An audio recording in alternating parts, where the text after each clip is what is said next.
Good YouTube, Quinn Wade coming to y'all back to back with that preseason instant analysis on Analysis Playground exclusively on YouTube. Let's get it done right now. We're going to talk about another great game and the Indiana Pacers beating Minnesota in overtime. Nice three by Freeman. He was wide open, but couldn't get it to go all the way down.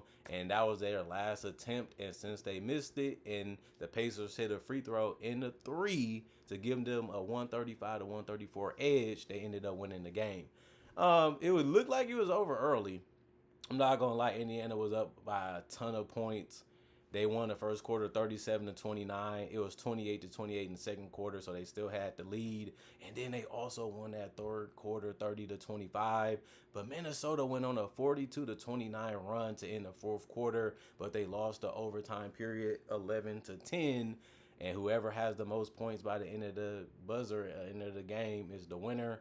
And the Pacers was able to get that done, although their defense was a little spotty, and they gave Minnesota too many open and easy opportunities, which helped them come back and almost win the game. Minnesota did lead in this game in the overtime period also, but what does it matter if you don't get the win? It's preseason. It was fun, but I love the way Pascal Siakam was leading. He was playing hard defensively. He was attacking like he had nothing to lose. And that's the type of way you want to start the season. You know, this is their first win in preseason, and he's looking at it like we still have enough to be a playoff team, and we're still going to give ourselves a chance each and every night. And he's the best player on the team right now, and you have to like the fact that he did that from the start to he didn't play anymore. But he only played 14 minutes, and I was just that impressed by his mentality and how he carried himself on the basketball court. But he was 5 and 9 from the field, 3 of 5 from three, 1 of 1 from the free throw line. He had 14 points, 3 rebounds, 2 of them was offensive with 3 assists and 2 steals. He was a plus 14 in plus minus, which was tied for the most in the starting lineup in plus minus. Aaron Nesmith, 14 minutes for him, 3 of 5 from the field, 2 of 4 from three, 4 of 4 from the free throw line, aka just a good shooter. And he shot the ball well every single time he was basically out there, didn't miss much. And that's a good sign for him because that's what you're going to need him to do the entire season. 1 rebound, 1 assist, 1 steal, 1 personal foul, plus 14 and plus minus. Isaiah Jackson missed all his shots besides his free throw, so he played 9 minutes, was 0 of 2 from the field, 2 of 2 from the free throw line with 2 points at the end of the game. 3 rebounds, 1 of them was offensive with 2 turnovers and 3 personal fouls. A plus 3 and plus minus for him.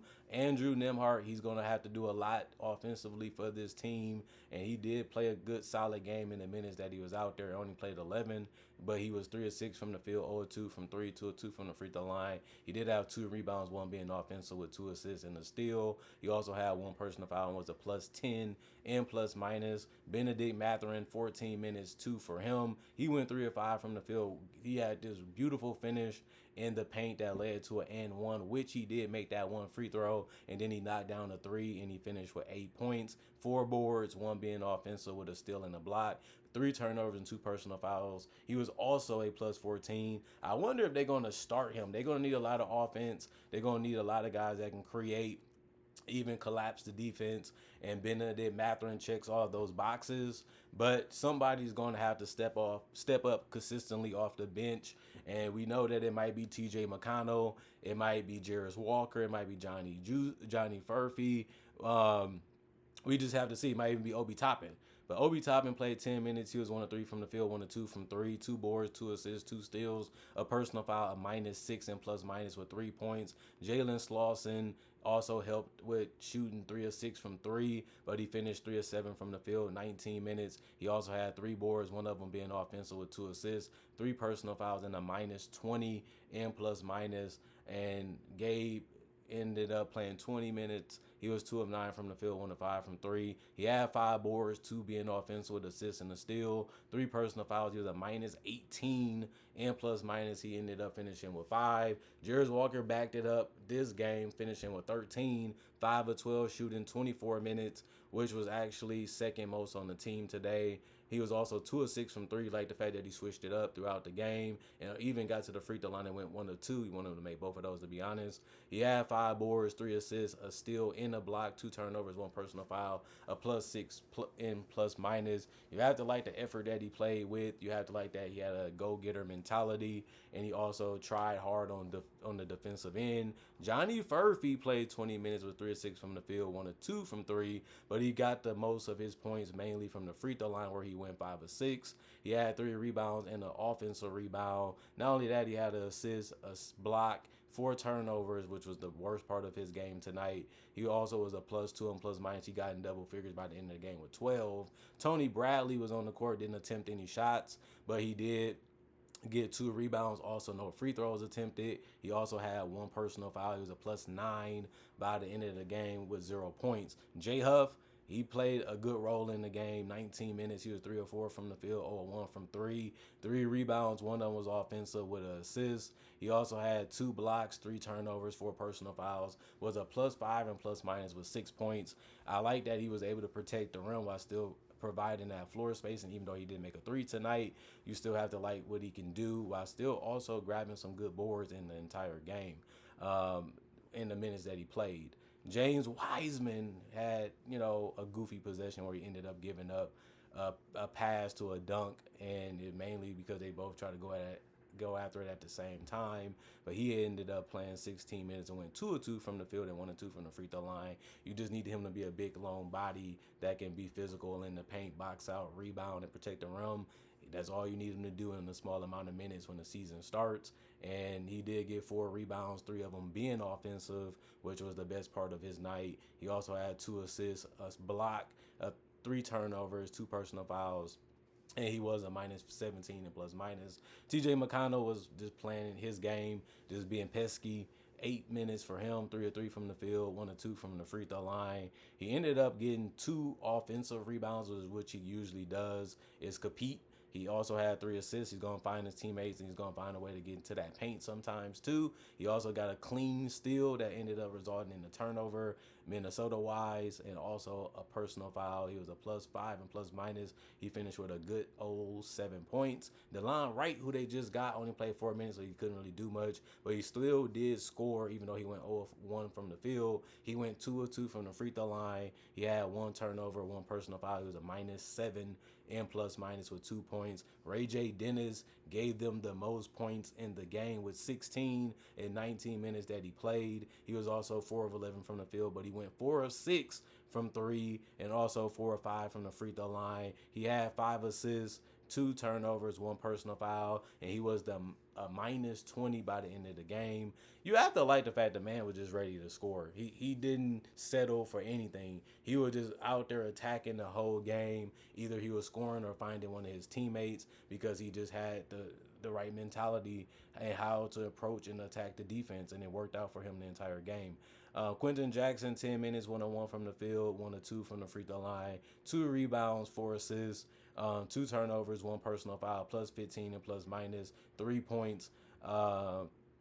Peter ended up playing the most minutes with 28. He went 4 of 8 from the field, 2 of 6 from 3, 5 boards, 1 of them being offensive with 2 assists and 2 steals, and a block, and 2 turnovers, and 3 personal fouls. He was a -4 and plus minus. He did get the double digits with 10 points. You just have to like that he did so many things on the court, including knocking down shots from the perimeter, while still being able to rebound and find guys and play real hard defensively. You have to love that. Everybody came and really brought it. You get up by double figures by outplaying your opponent, out executing them on both ends of the court, and that's what the Pacers did. It got a little ugly for them in the fourth quarter, got way more ugly than they would like it to be, but they was able to get the win, and they was able to play hard, as much as they could, because they had so many different people playing, so many guys in and out, so many different lineups, that you would thought that the Pacers might lose this game the way the Wolves started executing against them in that fourth and OT periods.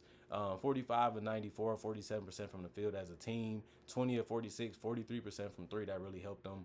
Also, 25 for 31, 80% from the free throw line was really good to see from them. 49 total rebounds, 32 assists, 12 steals, 7 blocks, 24 turnovers, and 33 personal fouls. And then the Minnesota Timberwolves, they emptied out their team too. Julius Randle, 18 minutes, 6 of 11 from the field. He did go 0 of 1 from 3. Didn't take too many of them, which was good to see because he had it really going in the paint or near it. He was 2 of 3 from the free throw line. He finished with 14 points, 4 rebounds, 1 offensive with assists and a steal and 2 turnovers, 1 personal foul. He was a -11 in plus minus. Rudy Gobert got 2 finishes at the rim, so he finished 2 of 3 because he missed one. 18 minutes for him. He was 1 of 3 from the free throw line. We know he's not a great free throw shooter, so that's not a surprise. He did also match Julius Randle for the most rebounds in the starting lineup with 4. He also matched the one offensive rebound. He did have a steal and a block, but he also had 5 turnovers, just 2 loose and 2 reckless with the ball. And he also committed 4 personal fouls, which is showing his defense and his IQ is declining just a little bit, as it should, because he is getting older.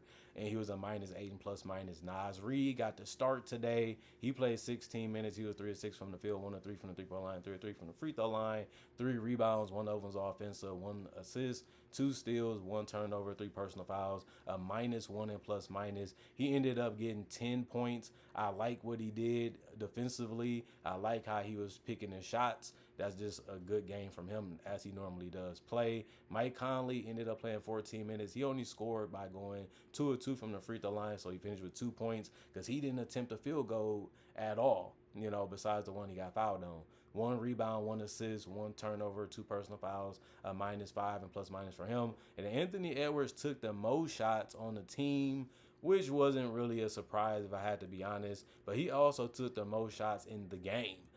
With those 15. He went 6 of 15 from the field in 19 minutes. He was 1 of 5 from 3. He's going to keep taking them. He's going to keep shooting them. It's not supposed to be easy for him because everybody wants to slow him down or stop him. So he usually gets the best defender on him. So things are going to be tough. Things are going to be difficult.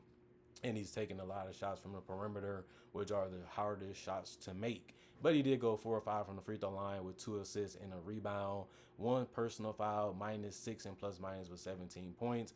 Elijah Johnson, 17 minutes, 3 or 4 from the field, 3 or 5 from the free throw line, 9 rebounds, 1 assist, 1 turnover, 1 personal foul, a +12 and plus minus, 9 points for him. Really good. Was one of the highlights of their bench tonight, especially grabbing those boards and also scoring in the paint and at the free throw line. Enrique Freeman, 11 minutes. He was 1 of 3 from the field, 1 of 2 from 3. I know he would like to have one of them threes back, but he couldn't make it. It happens. 1 rebound, 4 personal fouls for him, a -15 and plus minus with 3 points. Rocco, 3 minutes for him, 1 rebound and an assist and a block, a +6 and plus minus. That was it for his night.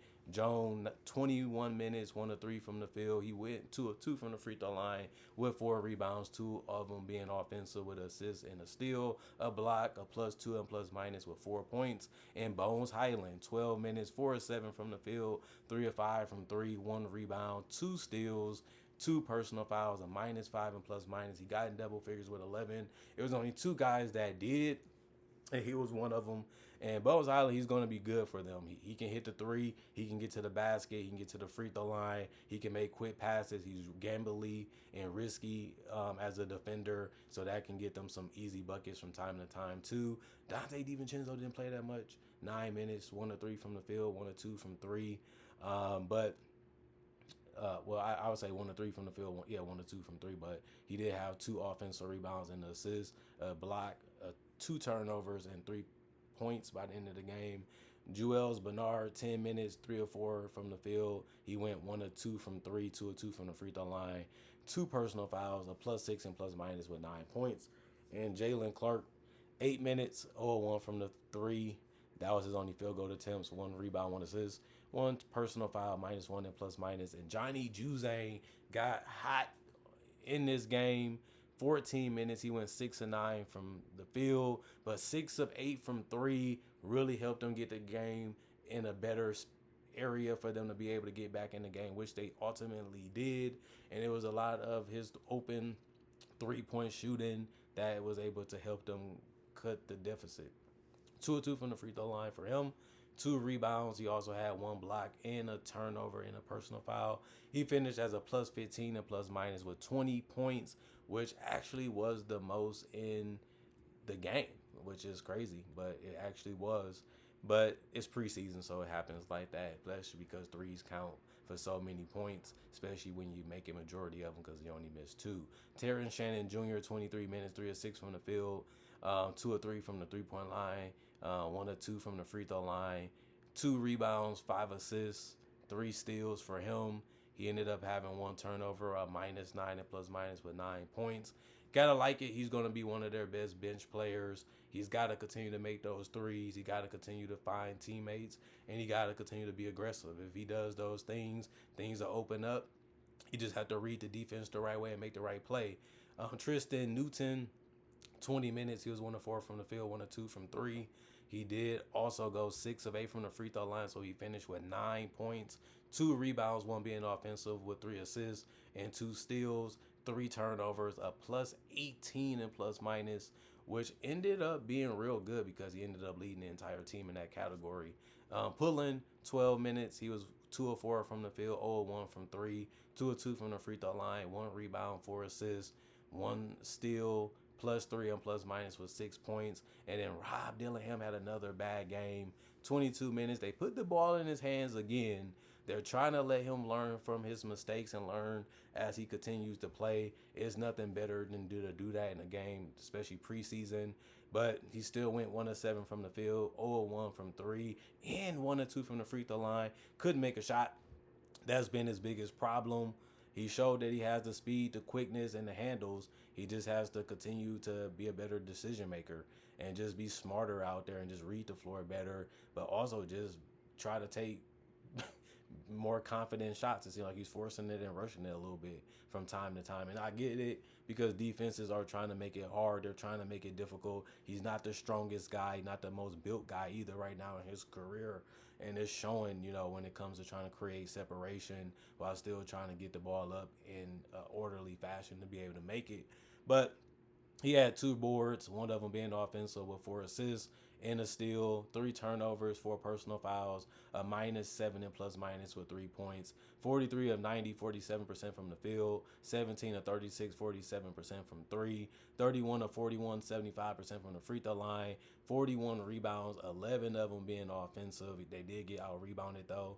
26 assists, they got beat in that category. They did win in the steals category with 14 compared to the 12 that the Pacers had. 5 blocks, they won that, the Pacers did, and then 20 turnovers. They actually had less than the Pacers, which was good. And then 26 personal fouls. They actually had less than the Pacers in that category too. Although, they ended up shooting 10 more free throws, they didn't make them at a good enough clip, because if they did, they would have been able to win this game that way too. Even though they did have the ball in the last possession and they didn't make it, it just meant for them not to win this one. So I don't really have nothing crazy to say on this one besides the Pacers. They look like they're still good. They got a lot of depth. They got a lot of scoring. They got guys that seem like they want to go out there and compete and play hard. That should make them a tough team to beat. In Minnesota, we know they're going to be tough. Anthony Edwards, he's just going to have to come through in the fourth quarter. He didn't play in this one, for example, so we know that he's going to have the ball in his hands even more as the season progresses. We need to see if Randall can be a consistent scorer like he showed in the playoffs and during the regular season last year. And we're just going to have to see other guys just play better, especially when it comes to their bench. And when it comes to guys like Rudy Gobert and Mike Conley, they have to be effective in that starting lineup, or is just going to be no point of even playing them, because if you can't make threes and you can't make shots and you can't even dunk and set screens and just make the right pass or not fumble or stumble with the ball, it's just going to be hard to depend on you when we're trying to win games and you're helping us cough up and give the opponent more chances to beat us and make it harder for us to win. So that's something they are going to have to figure out. That's something they is going to have to solve. But they're going to have to live with some of those things too, because their bench is still premature when it comes to learning how to be winning players at a high level. Now, I know they had good records, but they also haven't been really top 2 or number 3 in the Western Conference either. So they're going to have more chemistry this year with a lot of these guys. They're going to have more belief in a lot of these guys, but we actually have to see what they're going to do at a high level against some of the best teams throughout the season, and how they approach the season and how they actually compete, especially on both ends of the court. So Minnesota, I think for sure they'd be a playoff team. I feel the same way about Indiana. This game didn't change that, but I want to see more out of the Minnesota Timberwolves bench, and I want to see more out of their young players, and I want to see more out of their veterans too. I feel like they got a mix of everything, but it's just not popping like it should be right now. And we'll see how it goes in the regular season.